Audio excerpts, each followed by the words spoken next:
மக்கள் அனைவருக்கும் வணக்கம். நம்ம சேனலை தொடர்ச்சியா பாக்குறவங்களுக்கு தெரியும், திமுக தொடர்பா நான் ஒரு முக்கியமான பாயிண்ட அடிக்கடி சொல்லுவேன்.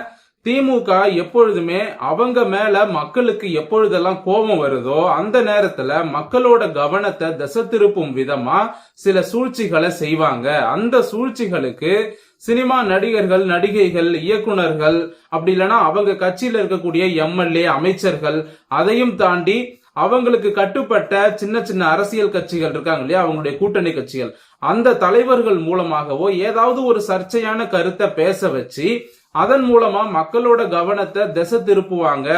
இத தொடர்ச்சியா திமுக செய்யறாங்க அப்படின்னு நான் அடிக்கடி குற்றம் சுமத்தி இருக்கேன். இதற்காக நிறைய எடுத்துக்காட்டுகளை நாம சொல்லிக்கிட்டே போகலாம். இப்போ சமீபத்துல பாத்தீங்கன்னா ஸ்ரீரங்கம் எம்எல்ஏ பழனியாண்டி 50க்கும் மேற்பட்ட ரவுடிகளை அழைச்சிட்டு பத்திரிகையாளர்களை கடத்திட்டு போய் தாக்குதல் நடத்தின அந்த சம்பவம் தமிழ்நாடு முழுவதும் பொதுமக்கள் மத்தியில திமுக மீது ஒரு மிகப்பெரிய கெட்ட பேரை ஏற்படுத்துச்சு. எல்லா ஊடகங்களும் அந்த செய்தியை இப்ப போட ஆரம்பிச்சாங்க. ஏன்னா பத்திரிகையாளர்கள் மேலேயே தாக்குதல் நடத்தும் பொழுது ஊடகங்கள்ல செய்தி வந்துச்சு, ஆனா ரொம்ப பெரிய அளவுக்கு வரல. சமூக வலைதளங்கள்ல பாத்தீங்கன்னா அதிகமா மக்கள் வெகுண்டெழுந்தாங்க. உடனடியாக மக்களையும் இந்த இளைஞர்களையும் திசை திருப்பும் விதமா திருமாவளவன் கிட்ட சொல்லி ஏதாவது ஒரு கான்ட்ரவர்சிய பேசு, உடனடியா இளைஞர்களோட கவனத்தை திசை திருப்பு அப்படின்னு சொல்லியிருக்காங்க. அதற்கு ஏற்றார் போல திருமாவளவனும் முதலாளியோட பேச்சை கேட்டுக்கிட்டு இந்த பழனியாண்டி எம்எல்ஏ செஞ்ச இந்த அராஜகத்திலிருந்து மக்களோட கவனத்தை திசை திருப்பும் விதமா ராஜராஜ சோழன், ராஜேந்திர சோழன், சேர சோழ பாண்டியர்கள் இவர்கள் குறித்து அவதூறாக ஒரு சர்ச்சையான கருத்தை பேசி தற்பொழுது ஊடகங்கள் மற்றும் பொதுமக்களோட கவனத்தை அவர் பக்கம் இழுத்துட்டாரு. இப்போ திருமாவளவன் என்ன பேசியிருக்காரு அப்படின்னா, ராஜராஜ சோழன் தமிழ் பெயர் இல்ல, ராஜேந்திர சோழன் தமிழ் பெயர் இல்ல, அது மட்டும் இல்லாம சேர சோழ பாண்டியர்கள் காலத்தில் தமிழ் அழிக்கப்பட்டது, அப்படி இப்படின்னு தேவையில்லாத கருத்துக்கள், சம்பந்தம் இல்லாத பொய்யான கருத்துக்களை இப்ப பேசியிருக்கிறாரு திருமாவளவன். இப்போ பேச வேண்டிய அவசியம் என்ன? இந்த நேரத்துல திடீர்னு திருமாவளவன் ஏன் பேசணும்? பொதுமக்கள் நல்லா யோசிச்சு பாருங்க. இந்த டைம்ல நம்ம சேர சோழ பாண்டியர்கள், பல்லவர்கள், மன்னர்களினுடைய பிறந்த நாள் விழாவோ அவர்களினுடைய நினைவு நாளோ எதுவுமே வரல. எதுவுமே இல்லாத இந்த நேரத்துல திடீர்னு இப்படி ஒரு சர்ச்சையான கருத்தை ஏன் திருமாவளவன் பேசணும் அப்படின்னு பாத்தீங்கன்னா, நான் சொன்னதுதான், பழனியாண்டி எம்எல்ஏ செஞ்ச அராஜகத்திலிருந்து மக்களோட கவனத்தை திசை திருப்பணும். அதாவது இந்த எம்எல்ஏ நேத்து அடிச்சாரு பாத்தீங்களா, அந்த சம்பவம் நேத்து நடந்தது. மறுநாள் உடனடியாக திருமாவளவன் இந்த மாதிரி ஒரு சர்ச்சையான கருத்தை பேசி அப்படியே மீடியாவோட கவனத்தையும் மக்களோட கவனத்தையும் திசை திருப்புறாரு. இப்போ என்னடான்னா இளைஞர்கள் மீடியால போயிட்டு திருமாவளவனை திட்டிட்டு இருக்காங்க. திருமாவளவன் சொன்ன கருத்துக்கு எதிர்கருத்து போட்டுக்கிட்டு இருக்காங்க. இப்போ அந்த இவரு ஸ்ரீரங்கம் எம்எல்ஏ இருக்காரு இல்லையா பழனியாண்டி, அவர் செஞ்ச விஷயம் அப்படியே பாதிக்கு பாதி மறைஞ்சிருச்சு. அப்போ இதைத்தான் காலம் காலமா திமுக செஞ்சு தமிழ்நாட்டு மக்களை ஏமாத்திக்கிட்டு இருக்காங்க அப்படின்னு நாம சொல்றோம். இது எப்படி சொல்றது அப்படின்னா, ஒருவித அரசியல் சூழ்ச்சி, மக்களை முட்டாளாக்கக்கூடிய ஒரு அரசியல் சூழ்ச்சின்னு சொல்லலாம். இதே மாதிரி நிறைய சம்பவங்கள் திமுக செஞ்சிருப்பாங்க.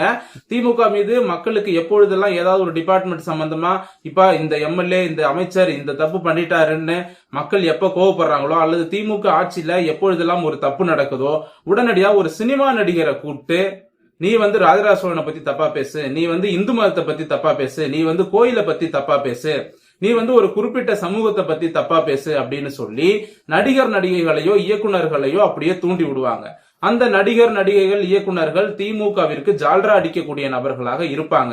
இதற்கு முன்னால ரஞ்சித், மாரி செல்வராஜ், அதற்கு பிறகு திமுகவுக்கு ஆதரவா இருக்கக்கூடிய விஜய் சேதுபதியிலிருந்து பல நடிகர் நடிகைகள் சர்ச்சையான கருத்துக்களை தெரிவிப்பாங்க. அப்பப்போ அந்த நேரத்துல எல்லாம் பாத்தீங்கன்னா திமுகவிற்கு எதிரான ஒரு மனநிலை மக்கள்கிட்ட இருக்கும். சரிங்களா? சோ இத மக்கள் தெளிவா புரிஞ்சுக்கணும். இதற்கு பேர் தான் திராவிட சூழ்ச்சி அப்படிங்கிறது. காலங்காலமா திராவிடம் என்ன பண்ணுது திமுக அப்படின்னு பாத்தீங்கன்னா, இவங்க மக்களை ஏமாத்தி தான் வச்சிருப்பாங்க. மக்கள்கிட்ட உண்மையே சொல்ல மாட்டாங்க. பேசுறது எல்லாமே பொய். இவங்க பேசுறது எல்லாமே பொய். மக்களை அவங்களோட கவனத்தை திசை திருப்பி இங்க நடக்கக்கூடிய அநியாயங்களின் பக்கம், ஐயோ இங்க ஒரு தப்பு நடக்குது, அங்க ஒரு தப்பு நடக்குது, நம்ம போய் தட்டி கேட்போம் அப்படின்னு மக்கள் நினைக்கிறதுக்குள்ள அவங்க மைண்டை டைவர்ட் பண்ணிடுவாங்க. சோ இதை 1967 இருந்து செஞ்சிட்டு இருக்கிறாங்க திமுக. இதனாலதான் தமிழக மக்கள் முட்டாளாக்கப்படுகிறார்கள்.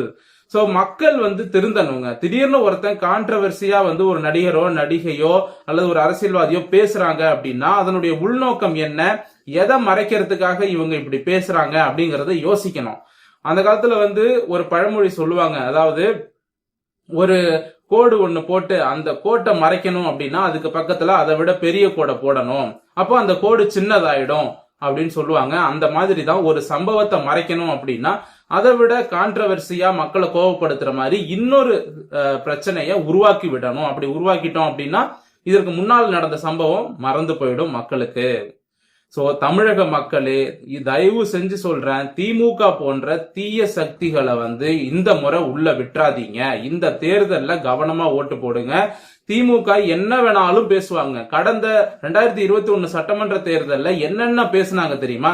பெட்ரோல் விலை 75 ரூபாய்க்கு குறைக்கப்படும், 75 ரூபாய்க்கு பெட்ரோல் டீசல் விற்போம்னு சொன்னாங்க, டோல்கேட்லாம் நீக்கப்படும் அப்படின்னு சொன்னாங்க, கல்வி கடன் ரத்து செய்யப்படும், நகை கடன் ரத்து செய்யப்படும், விவசாய கடன் ரத்து செய்யப்படும் அப்படின்னு பேசினாங்க, அனைத்து பெண்களுக்கும் மாதம் 1000 ரூபாய் பணம் அப்படின்னு பேசினாங்க. இப்படி அவங்க பேசினது எல்லாமே பொய் வாக்குறுதிகளை அள்ளி வீசி மக்களை வந்து அப்படியே ஆசையை தூண்டி விடுறது. சதுரங்க வேட்டை படத்துல சொல்ற மாதிரி ஒருத்தனை ஏமாத்தணும்னா அவனோட ஆசையை தூண்டி விடணும் அப்படிங்கிற அந்த டைலாக்க நல்லா ஞாபகப்படுத்தி வச்சுக்கோங்க. திமுக இதைத்தான் காலங்காலமா செஞ்சிட்டு இருக்காங்க. எலெக்ஷன் டைம் வரும்போது மட்டும் மக்களோட ஆசையை தூண்டி விடுறது, இது செய்யறேன் அது செய்யறேன், 2 ஏக்கர் நிலம் தரேன் அப்படின்னாங்க. எல்லாருக்கும் 2 ஏக்கர் நிலம்னா எங்க போறது தமிழ்நாட்டுல? அப்பயாவது மக்கள் யோசிக்க வேணாமா? 2006ஆம் ஆண்டு தேர்தல்ல கொடுக்கப்பட்ட வாக்குறுதி அது 2 ஏக்கர் நிலம்னு. அதே போல கலர் டிவி தரோம்னு சொன்னாங்க, கலர் டிவி கொடுத்துட்டாங்க, அது கொடுத்துடலாம். ஆனா இந்த மாதிரி இலவசமும் பொய் வாக்குறுதிகளையும் கொடுத்து 2006ல நம்ம தமிழக மக்கள் ஓட்டு போட்டாங்க. அதை நம்பி மக்கள் ஓட்டு போடாம இருந்திருந்தாங்கன்னா இன்னைக்கு இலங்கையில 2 லட்சம் பேர் செத்துருக்க மாட்டாங்க நம்ம ஆளுங்க. 2006ல தமிழக மக்கள் செஞ்ச மிகப்பெரிய தவறு திமுக சொன்ன இலவச பொய் வாக்குறுதிகளை நம்பி வாக்களித்தது. அந்த அன்னைக்கு ஒரு நாள் வந்து நாம கொஞ்சம் சிந்திச்சு வாக்களிச்சிருந்தோம் அப்படின்னா இன்னைக்கு இலங்கையில 2 லட்சம் மக்கள் செத்திருக்க மாட்டாங்க. மக்களே, இதை வந்து புரிஞ்சுக்கோங்க. சோ இந்த முறை விட்டுறாதீங்க. சரி, மறுபடியும் 2021லயாவது மக்கள் திருந்துவாங்கன்னு பார்த்தா கண்டினியூஸா 10 வருஷம் அதிமுக இருந்துச்சு. ஆனா 2021ல மறுபடியும் திமுக தான். நான் என்ன சொல்றேன் அப்படின்னா கொஞ்சமாவது மாத்தி போடுங்க. திமுக அதிமுக திமுக அதிமுகன்னு இருக்கு. சரி, ஓகே, திமுக தப்பு பண்றாங்கன்னு தெரியுது, மறுபடியும் ஏன் திமுகவுக்கு ஆதரவு கொடுக்கறீங்க? என்ன பொறுத்த வரையும் திமுக வெற்றி அடைவதற்கு மிக முக்கியமான காரணம் திருமாவளவனின் பட்டியல் சமுதாய மக்கள் வாக்குகள் தான். திருமாவளவன் என்ற ஒரு சூழ்ச்சிக்கார நபர் தமிழ்நாட்டுல பிறந்து தமிழர்களுக்கு எதிராகவே செயல்படக்கூடிய இந்த நபர் திமுக கிட்ட காசை வாங்கிட்டு தொடர்ச்சியா தமிழக மக்களினுடைய பட்டியல் சமுதாய மக்களினுடைய வாக்குகளை வந்து திமுகவுக்கு அடகு வைக்கக்கூடிய ஒரு விற்பனையா, அதாவது திமுகவுக்கு மாற்றி கொடுக்கக்கூடிய ஒரு ஏஜென்ட் மாதிரி வச்சுக்கோங்களேன் திருமாவளவன். இதைத்தான் அவர் காலம் காலமா செஞ்சிட்டு இருக்காரு. அதே நேரத்துல நம்ம இந்து மதத்துல இருக்கக்கூடிய கடவுள் நம்பிக்கை உள்ள பெரும்பான்மையான மக்களும் திமுகவுக்கு ஓட்டு போடுறாங்க. இதை குறைச்சுக்கோங்க. சோ திமுகவினுடைய சூழ்ச்சிகளை இப்பவாவது புரிஞ்சுக்கிட்டு 2026ல திமுகவை புறக்கணிக்குமாறு கேட்டுக்கொண்டு இந்த பதிவை நான் முடித்துக் கொள்கிறேன். இந்த பதிவு உங்களுக்கு பிடிச்சிருந்தா லைக் பண்ணுங்க, ஷேர் பண்ணுங்க, கமெண்ட் பண்ணுங்க. மீண்டும் அடுத்த நல்ல பதிவோடு உங்களை வந்து சந்திக்கிறேன். நன்றி, வணக்கம்.